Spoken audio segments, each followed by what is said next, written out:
Welcome to Kenton Teaches. Enjoy the video. You begin by confirming your Windows version and build so you know the upgrade path. Open Settings and check About. Once done, free at least 20 GB and plug the PC into power because updates need space and stable power. Make a restore point and a simple full backup to external drive or cloud. This protects you if the upgrade fails. Then, temporarily disable third-party antivirus to prevent installation interference, and proceed directly to Settings Update and Security to start checking for updates. You now move into downloading and installing the update. In Settings Update and Security Windows Update, click Check for Updates. If a feature update appears, choose it and confirm. The installer verifies system requirements, so make sure TPM and Secure Boot comply.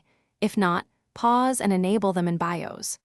Once downloading, leave the PC awake and avoid heavy CPU tasks to prevent corruption. Monitor progress and note any error codes. These help with targeted fixes. After download, click Install and let the system restart as required. You finish the upgrade by completing the out-of-box experience. Sign in, review privacy choices, and let Windows finalize drivers.